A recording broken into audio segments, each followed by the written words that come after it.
हिमाचल केसरी उपाध्याय भगवंत श्रद्धे गुरुदेव श्री जितेंद्र मणि जी महाराज की।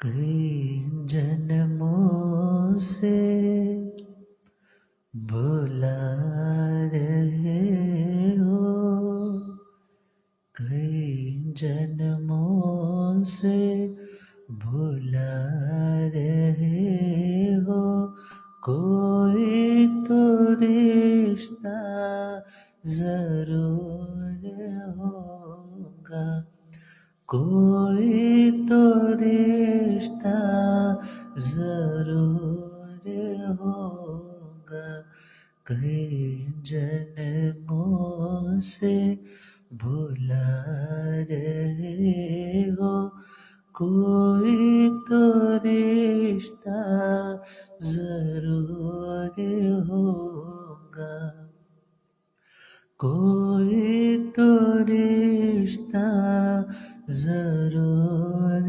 होगा। नजरों से नजरें मिला ना पाए, नजरों से नजरें मिला ना पाए, मेरी नजर में कसूर होगा, मेरी नजर का कसूर होगा। तुम ही तो मेरी आत्मा हो,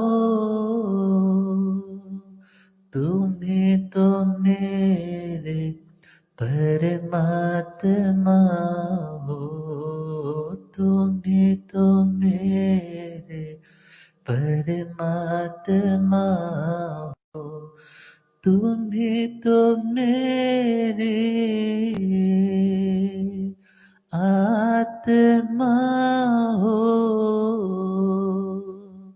तुम ही तो मेरे परमात्मा हो, तुम ही तो मेरे परमात्मा हो।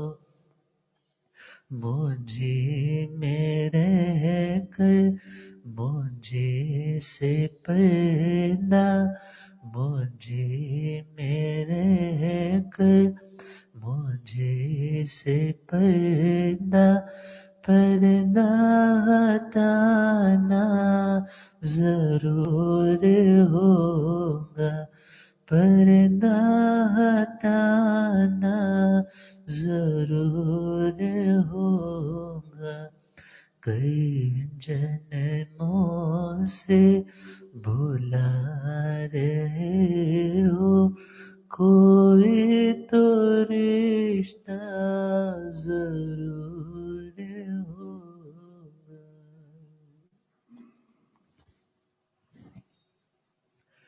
ധനാന സേഠ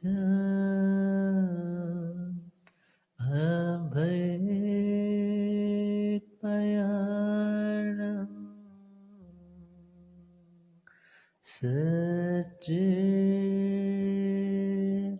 സുവ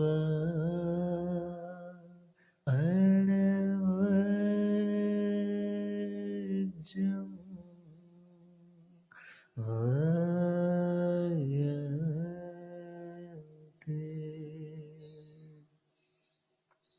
तवे सुबह उत्तमं चिरं लोगो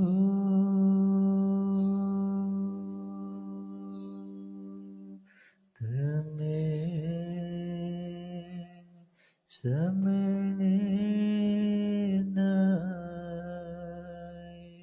भूले।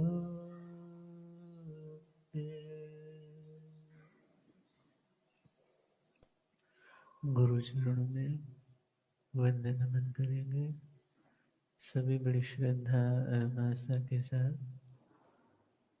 एक बार श्रवण और दूसरी बार पीछे बोलने का प्रयास करें। जी हाथ जोड़ गुरानो मेरी वंदना, जी हाथ जोड़ गुरानो मेरी वंदना, एक बार वंदना हजार बार वंदना, एक बार वंदना हजार बार वंदना, लाख बार वंदना करोड़ बार वंदना, लाख बार वंदना करोड़ बार, जी हाथ जोड़े गोरानो मेरी वंदना, जी हाथ जोड़े गोरानो मेरी, सतगुरु मेरे पार ब्रह्म है, सतगुरु मेरे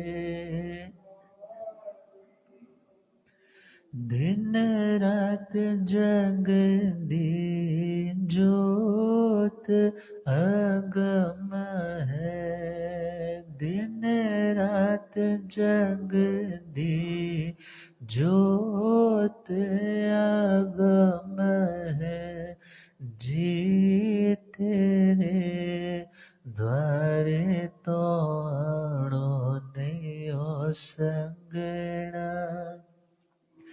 जी तेरे द्वारे तो आणो नहीं हो संगना, जी हाथ जोड़े गोरानो मेरी वंदना। अनंत आनंद शांति के निकेतन शासनपति भगवान महावीर स्वामी के पावन चरण वृंदों में हार्दिक भावना वंदे नमन।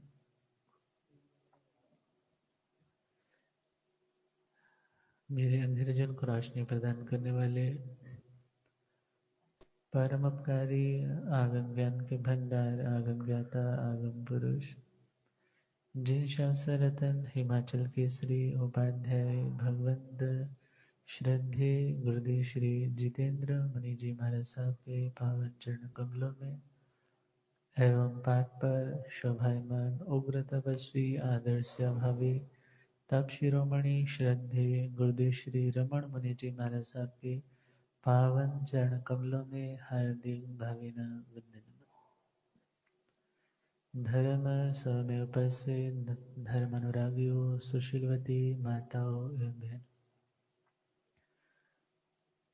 असीम पुण्यदय से भाग्यदय से आप सबको संतों का समागम और वीतरागवाणी श्रवण करने का सुअवसर प्राप्त हो रहा। 25 बोल में 19वां बोल ध्यान 4 सुनाना प्रारंभ किया है।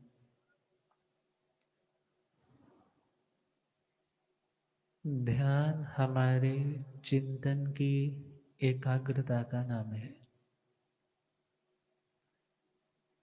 योगों का निरुंधन करना, उन्हें रोकना, उसे भी ध्यान कहा गया है।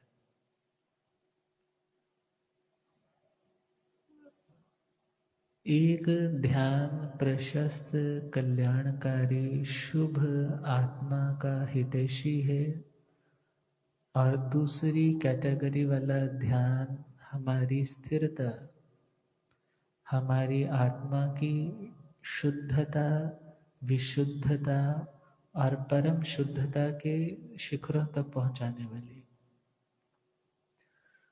तो हम धर्म ध्यान के संदर्भ में सुन रहे हैं। धर्म ध्यान की 4 अनुप्रेक्षाएं। अनुप्रेक्षा चिंतन को बोलते हैं। ऑलरेडी जिन चीजों को हम पढ़ चुके हैं, सुन चुके हैं, उसके बारे में समाधान भी प्राप्त कर चुके, परंतु फिर भी अभी तक कुछ अधूरापन महसूस है।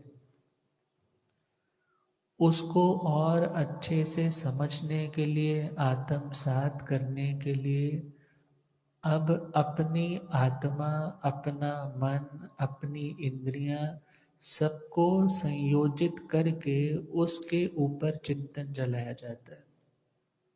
अब किसी और वस्तु का चिंतन नहीं, जस्ट और जस्ट किसका? जो लक्ष्य हमने निर्धारित किया, जो हमने सोचा है कि मैंने इसके ऊपर अपना चिंतन करना है।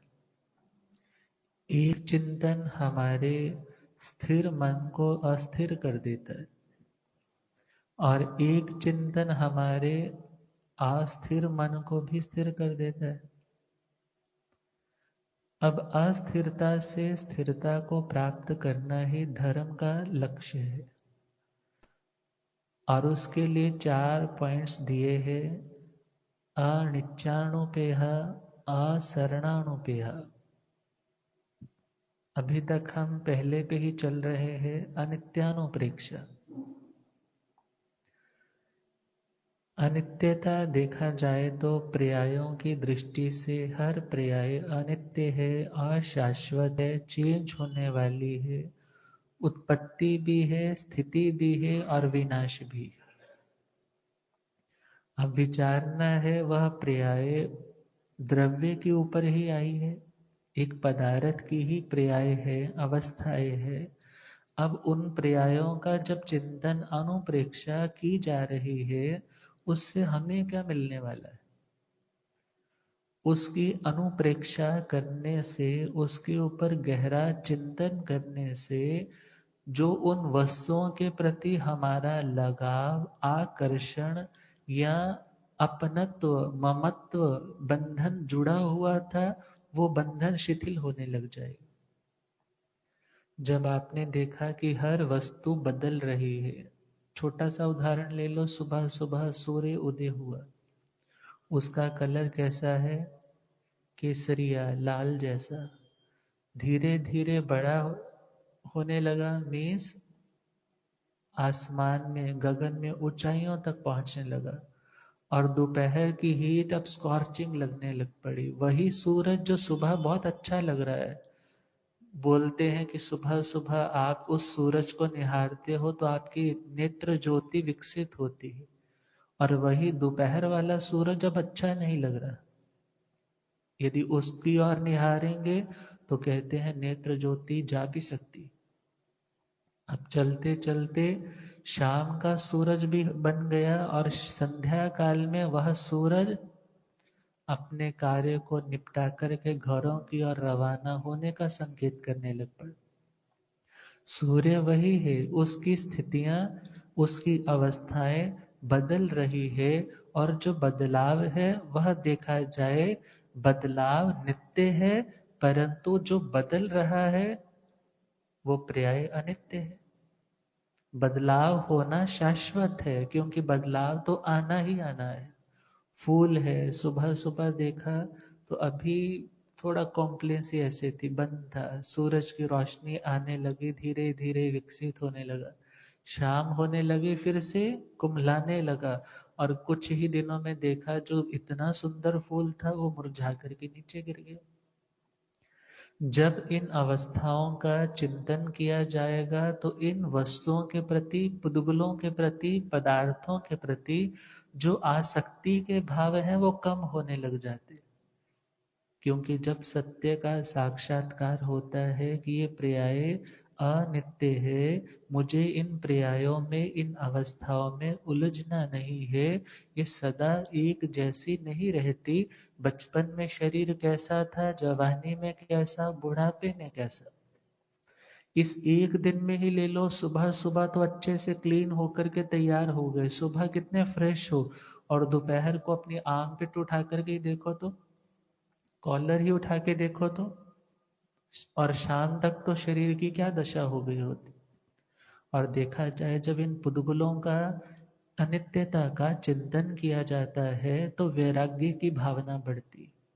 वैराग्य की भावना देखा जाए निर्भयता देने वाली है, अभयता देने वाली है, प्रसन्नता देने वाली है। कह देते हैं जो वैरागी लोग तो बेचारे उदास से रहते हैं, परंतु उदास नहीं है, बल्कि वे तो सत्य को जानते हैं। और जो आत्म प्रसन्नता उनको है, वो प्रसन्नता उन पौद्गलिक सुखों में आनंद मानने वाले लोगों में नहीं है, क्योंकि उनके मन में सदा आर्त ध्यान है। उनके मन में सदा एक शंका है, एक संदेह है, एक भय है, जो मिला ही ये चला ना जाए। और उसमें इतने गृद्ध, इतने आसक्त, इतने डूब जाते हैं कि फिर भूल ही जाते हैं ये संयोग है, एक दिन वियोग में अवश्यम रूप भावी बदलने वाला है। इनसे मोह करोगे तो अंत में पछताना ही पड़ेगा। क्षणमित सुखा बहुकाल दुखा। ये दुनिया के पुद्गलों से, मटेरियल से मिलने वाले जो क्षण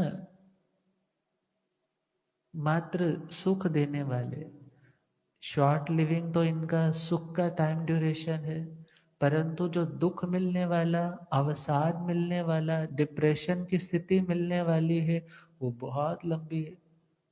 और देखा जाए सुख की घड़ियां तो लंबी भी हो तो भी निकल जाती है, परंतु दुख की घड़ी तो एक एक भी सालों सालों की तरह लंबी लगने लग जाती है। परंतु जिन्होंने जान लिया है ये मिलने के बाद बिछुड़ने वाले, इनसे मोह करने से मैं अपने मार्ग से भटक जाऊंगा, इसलिए मुझे इनकी अनित्यता का सदा चिंतन करना। अनित्यता का चिंतन होगा तो उनके प्रति आसक्ति नहीं होगी। और यदि कुछ बुरा भी है, उसकी भी अनित्यता का चिंतन करो। उसकी अनित्यता का चिंतन करोगे तो भी रिलैक्स हो जाओगे। अरे यदि अच्छा नहीं कभी टिक करके रहा सदा के लिए, तो जिंदगी का ये बुरा पड़ाव भी सदा जिंदगी में ठहरने वाला नहीं। और देखा जाए हमारा देह, हमारा शरीर, आजकल के मेडिकल साइंस के अकॉर्डिंगली तो बोलते हैं 27 से 30 दिन में ये बॉडी अपनी सारी स्किन चेंज कर लेती है। हमें नहीं पता चल रहा, नेचुरल वे में स्किन बदल रही है, 24 घंटे में नए सेल्स डेवलप हो रहे हैं। और देखा जाए तो सब काम हो रहा है मगर हमें नहीं पता। बट हाँ, जो ध्यान की अवस्था में रहने वाला है, वो इन सूक्ष्म सूक्ष्म भावों को भी फिर देखने, जानने, पहचानने लग जाता है। इवन ब्लड सर्कुलेशन कैसे चल रहा है, कहाँ तक बढ़ रहा है। आवेश आए, आप किसी भी आवेश में आए, भले क्रोध के, भले काम के, भले भय के, भले छल कपट के, उस समय उस आवेश में हमारा जो ब्लड का देखा जाए स्पीड है, वो स्पीड क्या होने लग पड़ी, बढ़ने लग पड़ी। और यदि जहां पर दर्द हो रहा है वहां पर जब आपने अपना ध्यान केंद्रित किया, मीन्स वहां पर वो स्ट्रेस हो रखा था, वहां क्लॉटेज हो रखी होगी, वहां पर जैसे ही देखा स्टिफनेस है, और जैसे आपने ध्यान की एकाग्रता रखी वो रिलीज होने लग पड़ा, और फिर उसको रिलीज होते हुए भी आपने फील कर लिया। परंतु होता कब है, जब बहुत ज्यादा अभ्यास किया जाता है। बहुत बार कह देते हैं जी दुनिया में इतने रचे पचे हैं, कभी टाइम भी नहीं लगता। परंतु कहा जाता है जब ठोकर लगती है तो एटलीस्ट उस टाइम तो हम रियलाइज करें कि मेरी जिंदगी वास्तव में क्या है। परंतु दो चार थपकियां औरों की प्यार की मिलती हैं, आदमी फिर भूल जाता है। वास्तव में जो सदा आत्मा को शांति प्रसन्नता देने वाला है उसका नाम है वैराग्य। और वैराग्य आत्मा का अपना स्वभाव है। और राग देखा जाए आत्मा का स्वभाव नहीं, आत्मा का पर भाव है वह कर्म जन्य उपाधिक अवस्था है, परंतु जो आनंद है, जो शांति है, जो विरागी भावना है, वो आत्मा की अपनी नेचुरल एबिलिटी। अब देखा जाए स्किन बदल रही है, केंचुली बदलते हुए शाम को तो देख लेते हैं, देखो इसका शरीर था अनित्य कैसे निकल गया।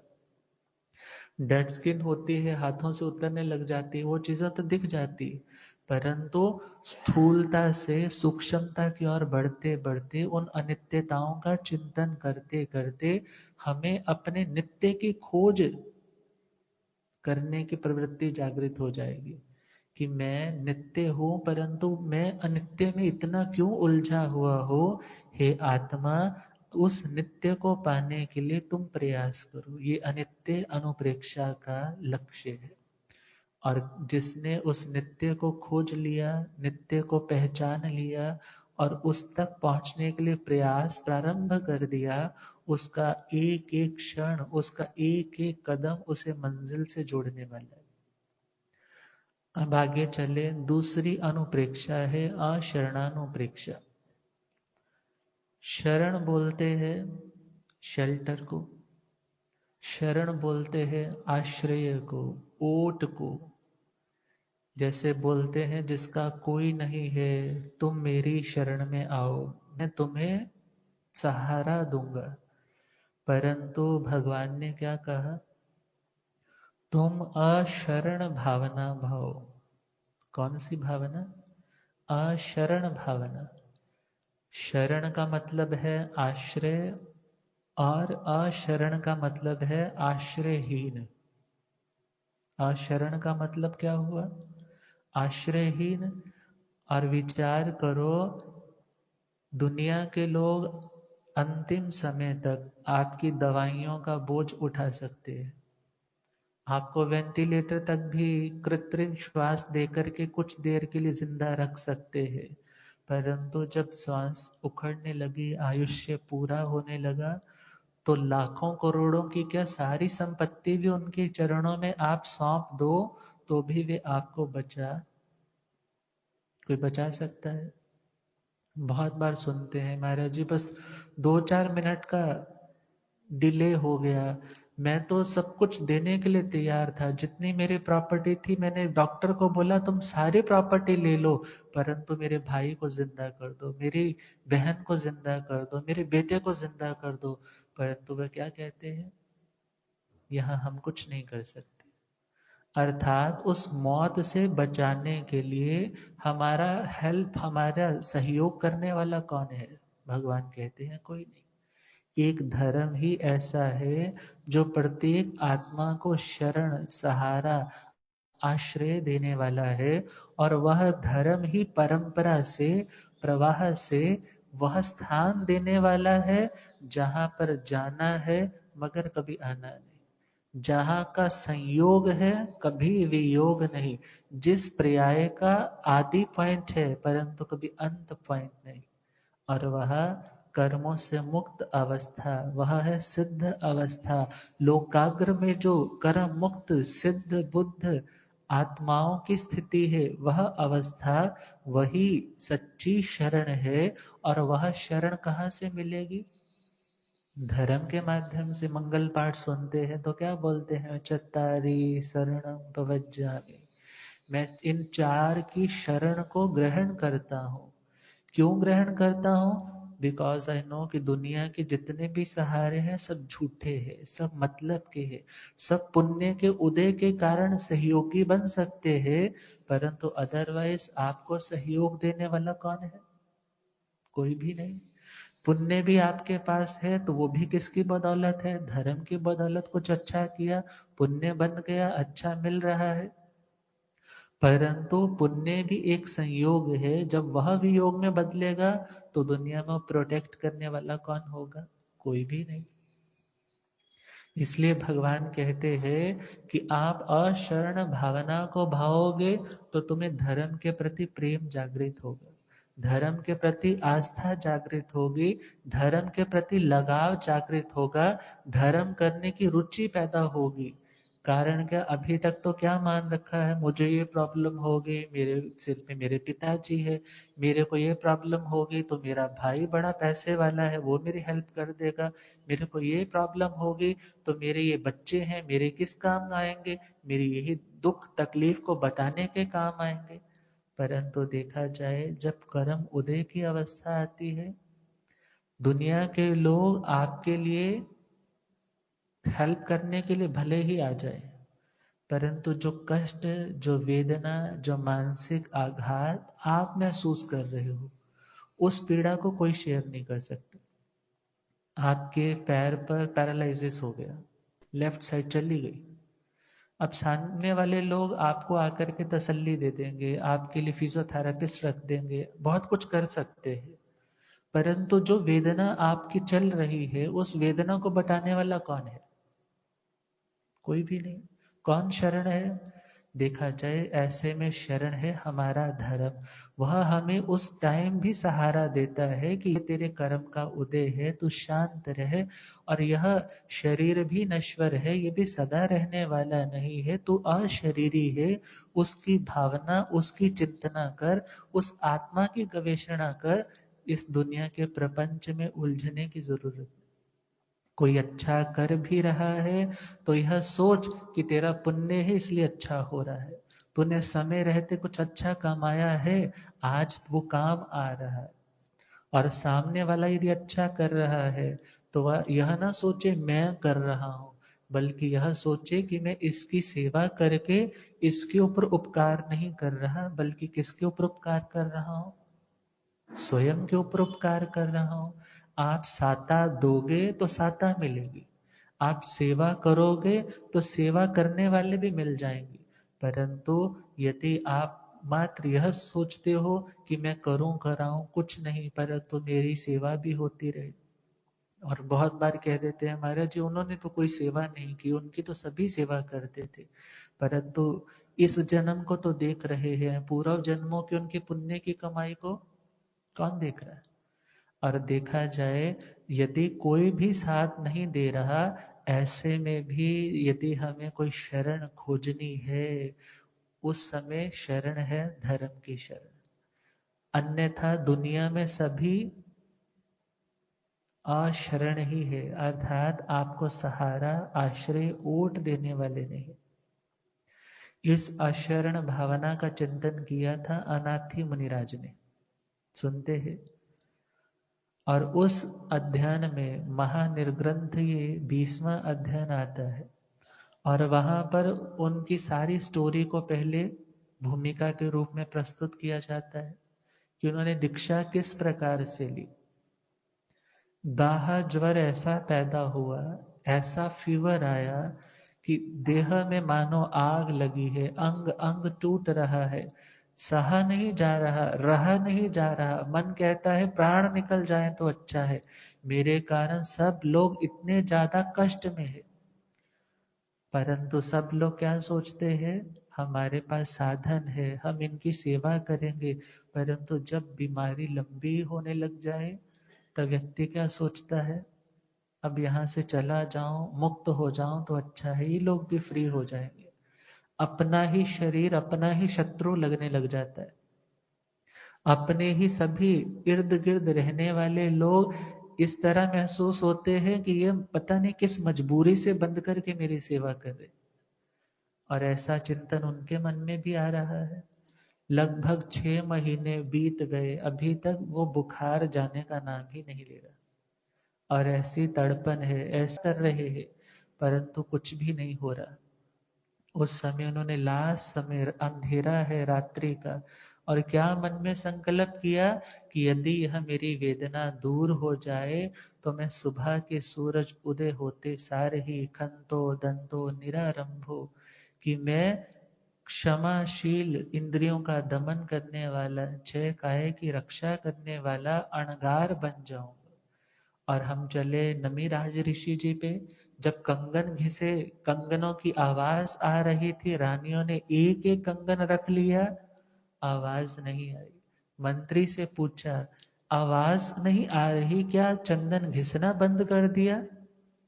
तो उन्होंने क्या बोला, चंदन तो घिसा जा रहा है, मगर उनके हाथों में अब एक एक कंगन है। और उस घटना से वह नमी राज ऋषि जी क्या सोचने लगे, जहां अनेक है वहां शोर है, जहां अनेक है वहां दुख है, कलेश है, असमाधि है, अशांति है। जहां एक है वहां शांति है। और उन्होंने तो एकत्व की अनुप्रेक्षा की, और अनाथी मुनिराज ने अशरण की अनुप्रेक्षा की। क्या चिंतन किया कि दुनिया में कोई भी सहारा देने वाला नहीं है, हे धर्म अब तेरा ही शरण है। और जैसे ही ये भावना भाई, सुबह होते सार ही उनका बुखार दूर हो गया। और जैसे ही सुबह हुई वे कहने लगे अब मुझे तो दीक्षा लेनी है। घर के लोग कहने लगे ऐसा नहीं हो सकता, कहने मैंने तेरे लिए ये मन्नत मांगी, दूसरा कहता मैंने तेरे लिए ये मन्नत मांगी। कहने लगा एक मन्नत मैंने भी मांगी। कौन सी मन्नत मांगी? कि यदि मैं स्वस्थ हो जाऊं तो मैं सब कुछ छोड़ करके दीक्षा अंगीकार कर लूं। और देखा जाए वो अनाथी मुनिराज जब साधु बन गए हैं और उसके बाद मंडी कुक्षी उद्यान में आकर के विराजमान है, राजा श्रेणी देखता है, रूप को निहारता है, अहो वन्नो क्या सुंदर वर्ण है, क्या रूप है, क्या तेज है, इतने अच्छे शुभ लक्षणों वाले हैं, इनको क्या हो गया जो इन्होंने सब कुछ छोड़ करके साधु जीवन अपना लिया। आकर के पूछा कि आप इस तरह से इस दुरूह मार्ग के ऊपर अग्रसर क्यों हो गए, इतना कठिन मार्ग। वो क्या कहने लगे, हे राजन मैं अनाथ था। क्या कहा? मैं अनाथ था इसलिए मैं साधु बन गया। कहने लगे अनाथ थे साधु बन गए? आप शक्ल से तो ऐसा लगता है आपका परिवार बहुत अच्छा है, बड़ा समृद्ध है, चलो फिर भी आप कहते हो कि मैं अनाथ था इसलिए साधु बन गया, तो मैं आपका नाथ बनता हूँ, मैं आपका स्वामी बनता हूँ, मैं आपको शरण देता हूँ, आप मेरे आश्रय में आइए, मैं आपको सहारा देता हूँ, आपके सभी दुख तकलीफ को दूर करूंगा, आपको सभी सुख समृद्धि उपलब्ध करवाऊंगा, आप ये साधु वेश उतार करके मेरे महलों में आ जाइए। परंतु उस समय अनाथी मुनिराज ने राजा श्रेष्ठ से क्या कहा, हे राजन तुम तो स्वयं अनाथ हो, तुम तो स्वयं अनाथ हो, तुम मेरे नाथ कैसे बनोगे। और जैसे ये बात सुनी तो उनको तो एकदम से शॉक्ड हो गए, अरे ये खुद तो अपने आप को अनाथ भी कह रहा था और मेरे को भी क्या कह रहा है, तुम भी अनाथ हो। कहने लगे महाराज साधु झूठ बोले तो अच्छा नहीं लगता, गृहस्थी को 100 मजबूरी हो सकती, मेरे पास इतना साम्राज्य है, इतने हाथी है, घोड़े है, अंतपुर में मेरी इतनी पटरानियां है, मेरी इतनी औलाद है, मेरे पास इतना साम्राज्य है, इतने राज्यों में मेरी हुकूमत है, और आप क्या कह रहे हो तुम अनाथ हो। उस समय अनाथी मुनिराज ने अनाथ और सनाथ की व्याख्या प्रस्तुत की, और उस व्याख्या में उन्होंने क्या फरमाया कि जो धर्म से रहित है, जिसके जीवन में अभी तक धर्म नहीं उतरा, जिसने अभी तक क्षय काय के जीवों को अभय दान देना नहीं सीखा, वह व्यक्ति अभी तक नाथ नहीं है, वो अनाथ ही। और जिसने दूसरों को सहारा, आश्रय, अभय, निर्भयता देना प्रारंभ कर दिया, वो 6 कायों का नाथ है। और देखा जाए तो हे राजन तुम स्वयं सोचो कि तुम्हारे पास इतना कुछ है, मेरे पास भी बहुत कुछ था, परंतु इतनी संपत्ति मेरे को शांति नहीं दे पाई, मेरे उस रोग को दूर नहीं कर पाई, परंतु एक धर्म का संकल्प, एक धर्म की भावना ऐसी जागृत हुई, धर्म का ऐसा शरणा मुझे मिला कि मेरा सारा रोग जो इतने दिनों से, इतने महीनों से मेरे साथ था, वो पता नहीं कपूर की तरह कैसे उड़ गया।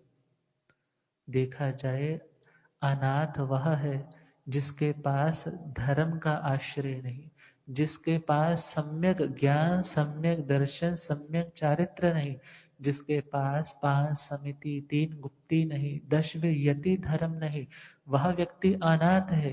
परंतु जिसके पास धर्म है, श्रुत धर्म, चारित्र धर्म, अस्तिकाय धर्म, जिसको ये सब कुछ मिल गया, जिसे ये सारी बातें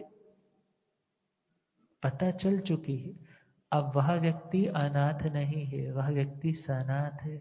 अर्थात जब तक हम यह भावना नहीं भाएंगे कि दुनिया के जितने भी सहारे हैं वो मुझे शरण देने वाले नहीं, तब तक धर्म के प्रति हम डाइवर्ट कहाँ से हो पाएंगे।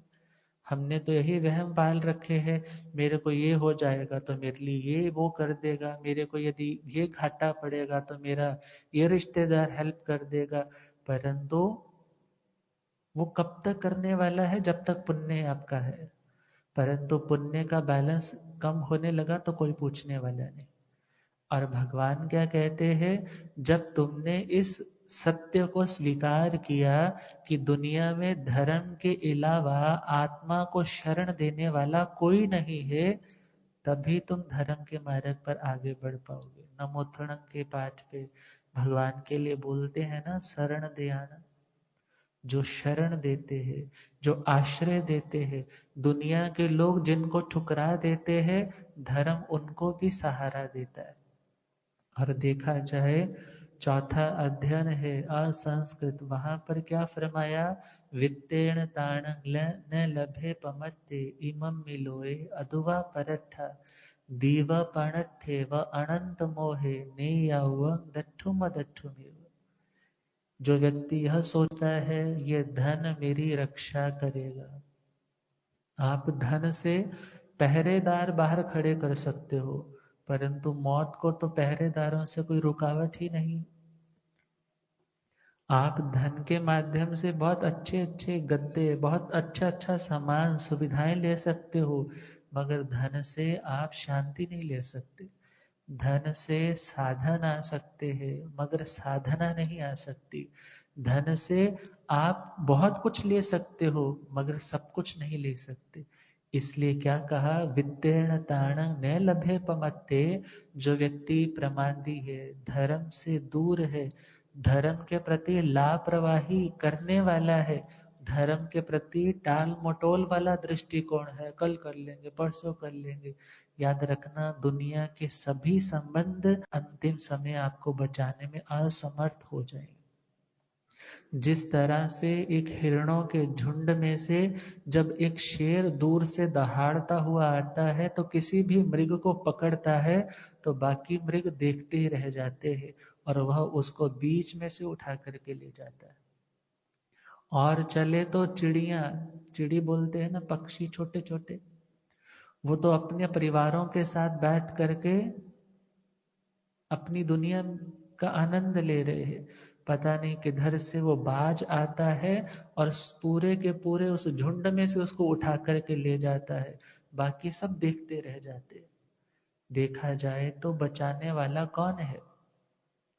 आत्मा को समाधि देने वाला तो एक अंतिम लक्ष्य जो है वो मोक्ष है, जहां पर किसी की भी पहुंच नहीं है, न जरा की, न मरण की, न आधि की, न व्याधि की, न रोग की, न शोक की, न संताप की, जहां पर किसी प्रकार का कोई भी मानसिक या शारीरिक कलेश नहीं है, तनाव नहीं है, शांति ही शांति, परम समाधि ही समाधि। और उस शरण तक पहुंचना है तो हमें ये मेंटली डिसाइड करना ही होगा, दुनिया की जितनी भी चीजें हैं जिन्हें हमने शरण, आश्रय, सहारा मान रखा है, ये सब के सब सहारे झूठे सहारे। और जिस समय यह निश्चय हो गया कि धर्म के अलावा कोई और सहारा नहीं, दुनिया के सहारे सच्चे सहारे नहीं है, तो अपने आप आपका मन धर्म के प्रति रुचि बढ़ाने वाला बन जाएगा। और अभी तक रुचि नहीं बन रही, कहते हैं इंटरेस्ट नहीं बन रहा, महाराज जी मन बड़ा करता है धर्म करे, वो इतना इतना कर लेता है, हमारा तो मन ही नहीं करता। क्यों नहीं करता? क्योंकि हमारे जो बेसिक फंडामेंटल्स है, जो मेंटेलिटी है, वही क्लियर नहीं है। जो हमारे एस्पेक्ट्स है, वो एस्पेक्ट्स ही अभी तक सही नहीं है। जो हमारे दृष्टिकोण है, वो दुनिया के प्रति तो पॉजिटिव है और धर्म के प्रति डावाडोल है। दुनिया के प्रति तो यही चिंतन है, ये मेरी हेल्प कर सकता है। धर्म के प्रति और इसमें क्या है, तो चलो हम कर लेते हैं। काम बन जाता है तो धर्म बहुत अच्छा है, नहीं बनता है तो धर्म कुछ नहीं है। परंतु धर्म आत्मा को समाधि देने वाला, आत्मा को शांति देने वाला और अंतिम लक्ष्य मोक्ष देने वाला। और जब तक इस बात का निश्चय नहीं हुआ, तब तक धर्म में आनंद, धर्म में रुचि कहाँ से जागृत हो सकती। और इसीलिए कहा दूसरी अनुप्रेक्षा है अशरणानुप्रेक्षा, तीसरी अनुप्रेक्षा है एकत्वानुप्रेक्षा। एकत्व का मतलब है अकेलापन। उस एकत्व का चिंतन करना। दुनिया के लोग बहुत है। बचपन में जो आपके दोस्त थे, आज कोई कहाँ है, कोई कहाँ है। बचपन में जो भाई एक ही थाली में बैठ कर के खाते थे, आज घरों घरों में दीवारें हैं। आज जो बच्चे माता पिता के साथ बैठ कर के खाना खाते थे, आज उनके पास भी वक्त नहीं है कि हम उनके पास जाकर के कोई पूछे, बात करें कि उनको कोई जरूरत तो नहीं है। और ऐसे में आरत ध्यान में तो चले जाते हैं, मगर धर्म ध्यान में नहीं जाते। और देखा जाए, जब आरत ध्यान है तो वह एकत्व नहीं है, वो अकेलापन है। और जहां पर आप धर्म ध्यान में हो, तो वह आपकी एकांत की अवस्था है, वह आपकी परम शांति की अवस्था है कि आपने सत्य को पा लिया है कि वास्तव में यहाँ दुनिया में कोई भी अपना नहीं। आदमी कितने कितने संयोग बनाता है, एक से टूट जाती है, दूसरे को जोड़ने की कोशिश करता है। थोड़ी देर तक तो मायूस रहता है कि दुनिया में कोई अपना नहीं, कोई अपना नहीं। परंतु फिर से कोई सामने वाला प्रेम से उसको निहारता है, अपनत्व देता है, फिर मोह के झूले में चला जाता है। फिर वो संयोग भी कितनी देर रहने वाला। बहुत से ऐसे हैं, बुजुर्ग हो गए, 100-100 साल के हो गए, उनके सामने उनका सारा परिवार चला गया, आज वो अकेला है। एक बच्चा है, अकेला रह गया, सारे का सारा परिवार कार एक्सीडेंट में खत्म हो गया। अब वह सोचता तो है कि दुनिया में वास्तव में है कौन अपना, परंतु वह कितनी देर के लिए। कोई कोई होता है इस दुर्घटना से शिक्षा लेकर के अपनी आत्मा में परिवर्तन कर लेता है, सच्चे मार्ग पर अग्रसर हो जाता है। परंतु अधिकांशतः लोगों का रुझान क्या है, नहीं जी, जितने लोग हम जोड़ेंगे, जितने हमारे संगी साथी होंगे, वह हमारे को आनंद, शांति, सुकून देने वाले होंगे। परंतु ध्यान रखना, पुराना समय था, बोला जाता था, बड़ा कुनबा घना मुंह काला। घना कुनबा घना मुंह काला मीन्स बड़ा परिवार सोचते हैं बहुत बड़ा परिवार है, परंतु जितना बड़ा परिवार है उतनी ही ज्यादा बातें सुननी पड़ती है, उतना ही ज्यादा सहना पड़ता है, उतना ही ज्यादा व्यक्ति को कभी उसको मना, कभी उसको मना, कभी उसको समझा, कभी उसको समझा। परंतु जब आपने यह चिंतन, यह निश्चय कर लिया कि हे आत्मा, तू अकेला था, अकेला है, अकेला रहेगा। ये इसलिए नहीं है कि आप उनसे आइसोलेटेड हो रहे हो, आप उनसे नफरत करने लग पड़े हो। ये इसलिए है क्योंकि यह सत्य है। उसकी इंडिविजुअलिटी अलग है, वो इंडिविजुअल, उसकी पर्सनैलिटी अलग है, उसके संस्कार अलग है, उसकी आत्मा अलग है, उसके कर्म अलग है। और देखा जाए, वो अपने कर्मों के अनुसार आगे बढ़ेगा, मैं अपने कर्मों के अनुसार आगे बढ़ने वाला हूँ। और यदि यह चिंतन कर लिया कि हे आत्मा, तू अकेला है, एगो में सासो अप्पा नाण दंसन लखणो, शेषा में बाहिरा भावा सव्य संजोग लक्षण। कि हे आत्मा, एगो में सासो अप्पा, मेरी अकेली एक आत्मा ही शाश्वत है। यहाँ तक कि ये शरीर भी मेरा अपना, ये तो माता पिता की देन है।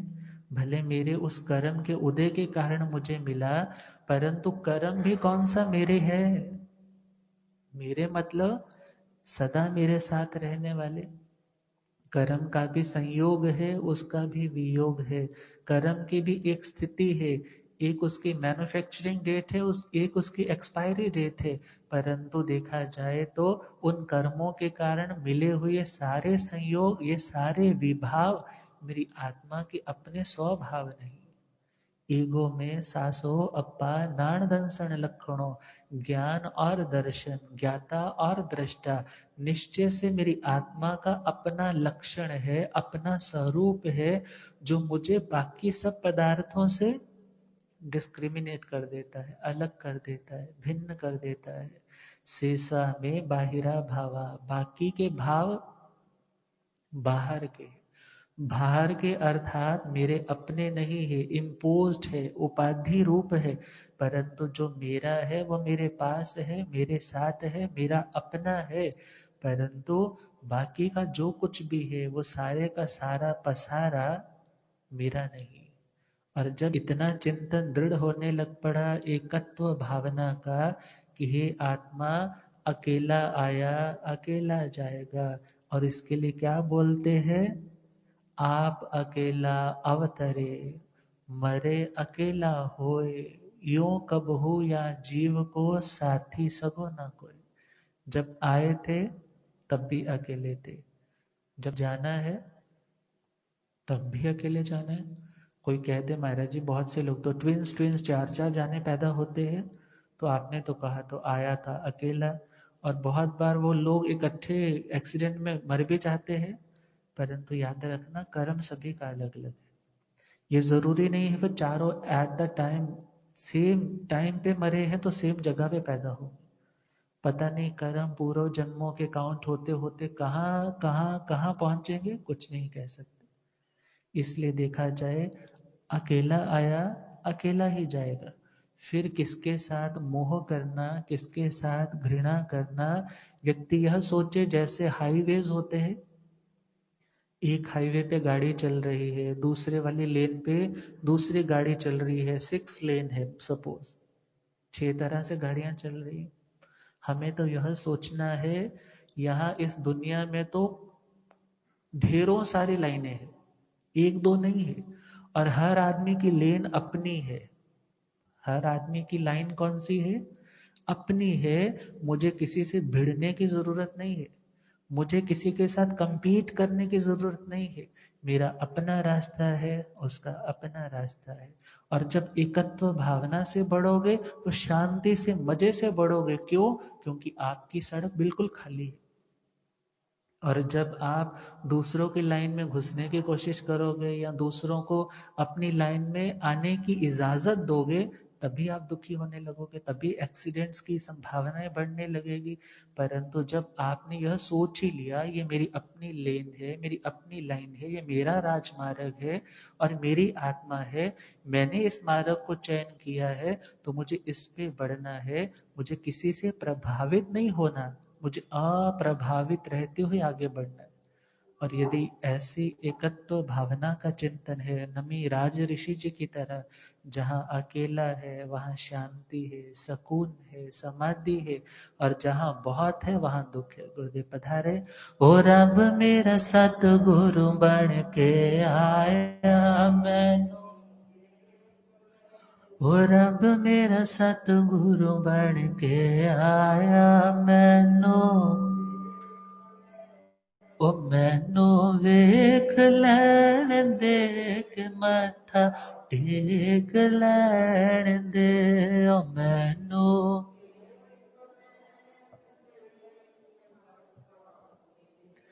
ओ रब मेरा सतगुरु बन के आया मैनू,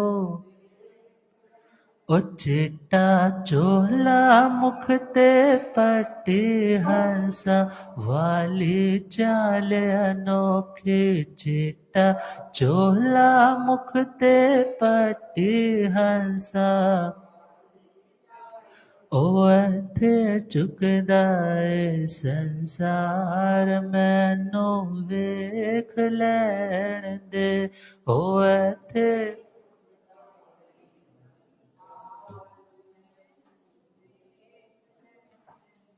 हो रब मेरा सतगुरु बन के आया। बोलिए आगम ज्ञाता आगम पुरुष जिन शास्त्रधन हिमाचल के श्री उपाध्याय भगवंत श्रद्धे गुरुदेव श्री जितेंद्र मुनि जी महाराज की जय।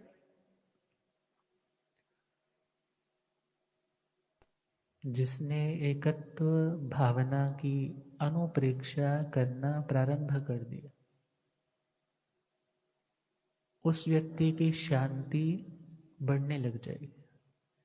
जिसे यह निश्चय हो गया कि मेरी लाइन, मेरी सड़क, मेरा रास्ता ऐसा रास्ता है जिस पे किसी का इंटरप्शन है ही नहीं।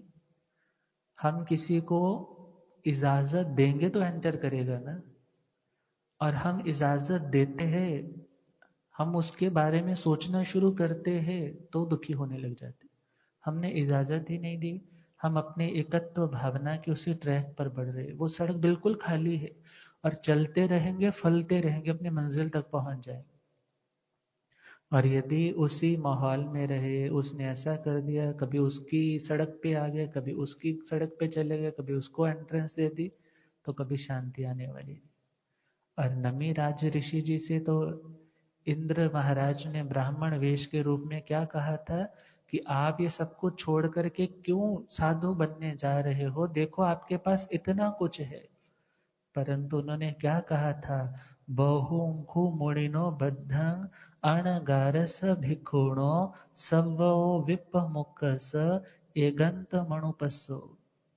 अर्थात एक मुनि, मननशील, ज्ञानशील, स्वाध्यायशील, ध्यानशील जो मुनि है, वह मुनि सभी संजोगों को छोड़ देता है।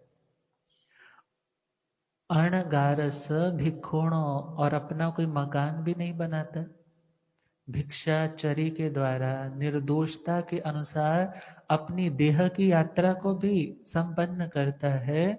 और ऐसा एगंत मणुपस्सो, जो अपनी आत्मा अकेली है ऐसा चिंतन करता है, एकत्व, एक आत्मा को देखने वाला ऐसा मुनिराज हमेशा हमेशा भद्दंग अर्थात कल्याणकारी भावों में रहता है, कल्याणकारी मार्ग पर रहता है और कल्याणकारी मंजिल पर जाता है।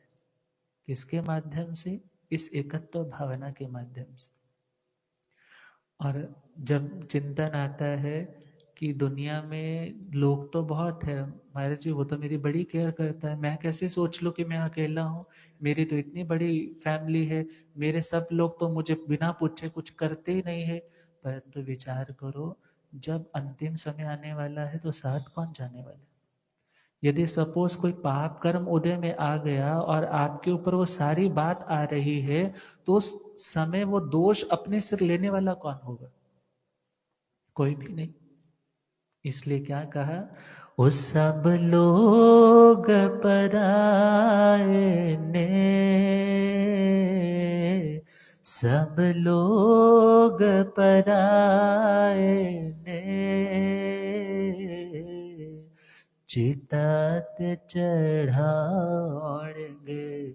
जेड़े अपने बनाए ने, चिता ते चढ़ाउणगे जेड़े अपने बनाए ने। उस समय साथ कौन गया? आप मेंटली बड़े डिस्टर्ब रहते हो, बड़े अशांत रहते हो, किसी ने कुछ कह दिया आप बोल नहीं पाए, उसने ऐसा कह दिया आप कुछ कह नहीं पाए, अंदर ही अंदर खपते रहे। परंतु उससे नुकसान किसका? आध्यात्मिक स्पिरिचुअल रूप से भी आप नीचे जाने लग पड़े, फिजिकल रूप में भी आप गिरने लग पड़े। आपको भगवान ने सहारा दिया और वह सहारा है धर्म का, और वह अनुप्रेक्षा, वह चिंतन दिया एकत्व भावना का। जब आपने इस एकत्व भावना का चिंतन किया तो आपकी शांति बढ़ने लगी, आपकी एग्जाइटी, आपकी फ्रस्ट्रेशंस प्रैक्टिकली लाइफ में आप इसको अपना करके देखो दूर होने लग जाती। परंतु जब तक आप उन लोगों को अपना मानते हो, उनसे अपेक्षाएं रखते हो, पूरी नहीं होती, दुखी होने लग जाते हो।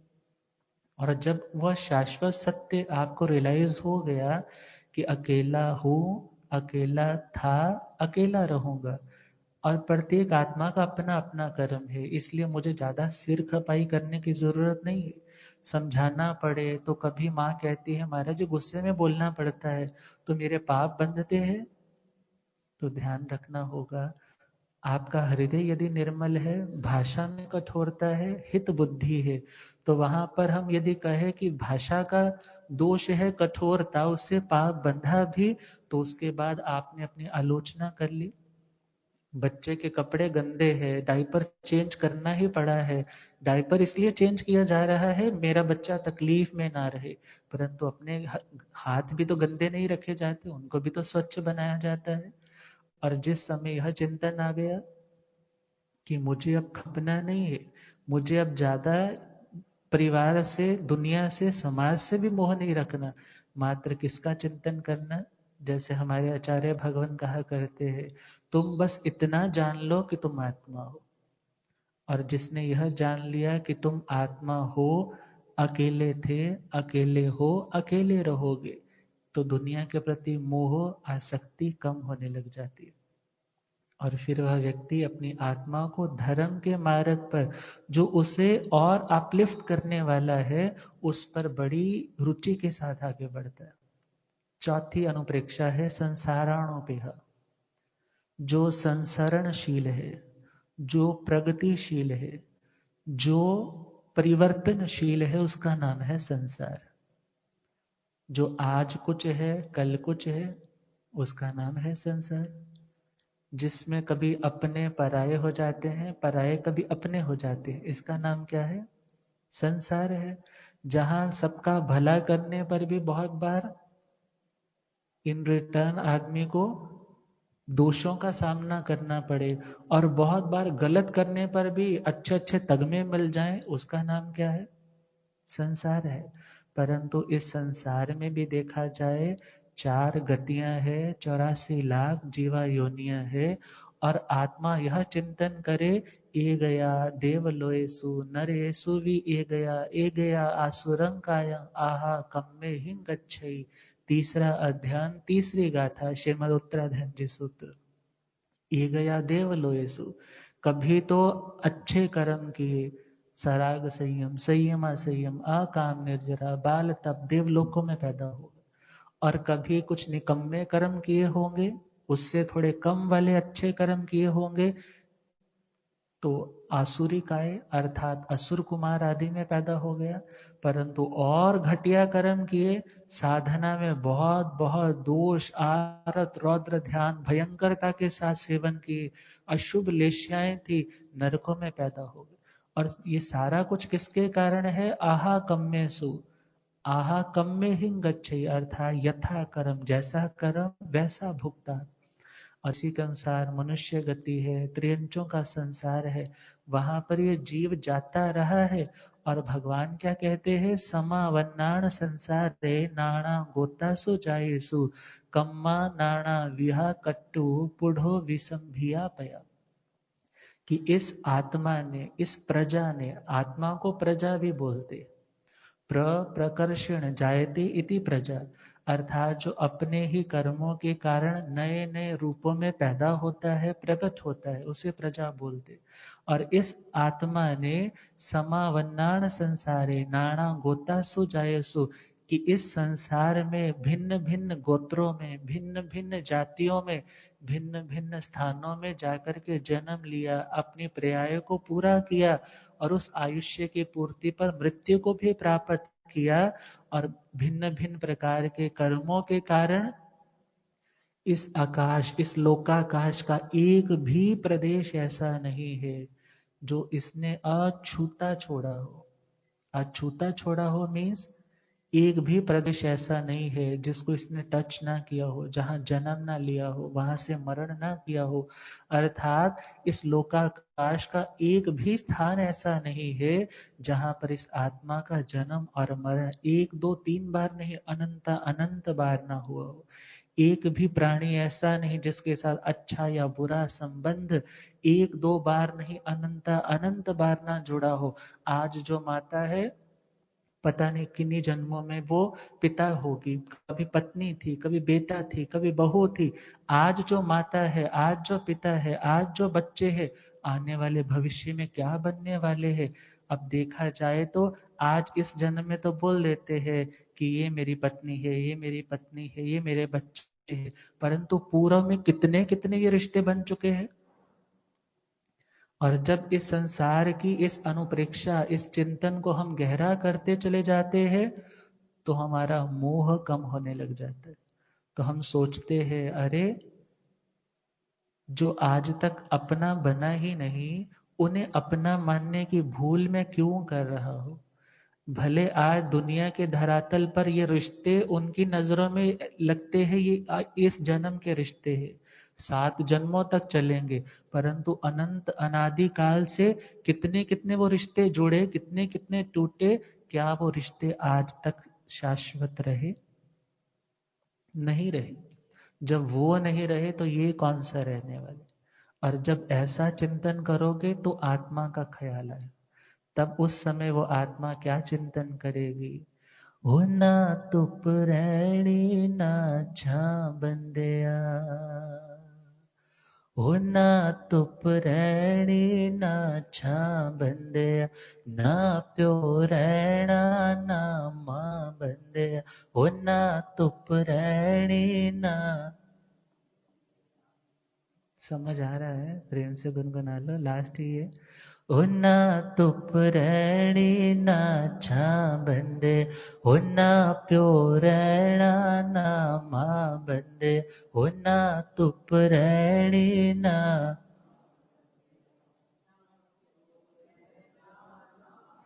हर शैन आखिर मुक जाना, शैन आखिर मुक जाना, बस रहना रब दा ना बंदिया। हो ना तुप रैणी ना छा बंदे, हो ना प्यो रैणा ना मां बंदे, हो ना तुप रैणी ना छा बंदे, हो ना प्यो रैणा ना। जो फुल सवेरे खिड़दे ने ओ श्यामा नु मुरझा जांदे। जो फुल सवेरे खिड़दे ने ओ श्यामा नु मुर। ये दावे तावे सब बंदिया एक पल विच होंद मिटा जांदे। ये दावे तावे सब बंदिया एक पल विच होंद मिटा जांदे। अभी प्रॉमिस किया था मैं शाम को आ रहा हूं तेरे को मिलने, परंतु उससे पहले क्या हो गया? उससे पहले ही जिंदगी के क्षण पूरे हो गए। ओ कुल 3 हथ तेरी थां बंदिया, ओ कुल 3 हथ तेरी थां बंदे, ओ कुल 3 हथ तेरी। हर शै ने आखिर मुक जाना, शै ने आखिर मुक जाना, बस रहना रब दा ना बंदिया। हो ना तुप रैणी ना छा बंदे, हो ना प्यो रैणा ना। तू मुंह तो रब रब करना है कदे, तुर अंदरों वे करया कर। तू मुंह तो रब रब करना है कदे, तुर अंदरों वे करया कर। जो गुरुआ कोलो सुनिया है कुछ, अमल ओंदे ते करया कर। कुछ अमल ओंदे ते करया कर, कुछ अमल ओंदे ते। तू मैनू मार मुका बंदिया, हो तू मैनू मार मुका बंदे, ओ कुल तिन हथ तेरी थां बंदिया, हर शै ने आखिर मुक जाना, शै ने आखिर मुक जाना, बस रहना रब दा नां बंदिया, हो ना धुप रहनी ना छां बंदे, हो ना प्यो रहना ना। एक ने लिखा, एक दिन हम सैर को निकले, दिल में कुछ अरमान थे, एक तरफ झोंपड़ी और एक तरफ शमशान थे। चलते चलते पैर के नीचे एक हड्डी आई, उसके भी कुछ बयान थे। अरे चलने वाले संभल कर चल, हम भी कभी इंसान थे। तो आगे क्या लिखा, आज मिट्टी पैरा थल्ले, कल मिट्टी हेठा तू होना, आज मिट्टी पैरा थल्ले, कल मिट्टी हेठा, जद पता है सब ने टुर जाना, फिर कांदे लई रोना धोना, जद पता है सब ने टुर जाना, फिर कांदे लई रोना धोना, उड़ीक दियां कबरां बंदिया, उड़ीक दियां कबरां, ओ कुल तिन हथ तेरी थां बंदे, ओ कुल तिन हथ तेरी, हर शै ने आखिर मुक जाना, शै ने आखिर मुक जाना, बस रहना रब दा नां बंदिया, हो ना धुप रहनी ना छां बंदे, हो ना प्यो रहना ना मां बंदे, हो ना धुप रहनी ना, हो ना प्यो रहना ना मां। शिव कुमार बटालवी ने दो लाइनें बहुत सुंदर लिखी थी। शिखर दोपहर सिर उत्ते, शिखर दोपहर सिर उत्ते, मेरा टल चलिया परछावां। क्योंकि जब शिखर दोपहर होती है उसके बाद फिर परछाइयां ढलने लग जाती, कम होने लग जाती। मेरा टल चलिया परछावां, कबरां उड़ीक दियां ज्यों पुत्तरां नु मावां। और देखा जाए आने वाले को तो जाना ही। और जब इन सत्य यूनिवर्सल ट्रुथ्स का चिंतन किया जाता है, धर्म के प्रति रुचि ऑटोमेटिकली जागृत होती। तो इसके बारे में अब शुक्ल ध्यान का वर्णन आएगा, तो कल से शुक्ल ध्यान के बारे में वर्णन चलाया जाएगा। आज संडे है, तो अब पूज्य श्रद्धेय गुरुदेव जी महाराज साहब पूज्य सोनंग एक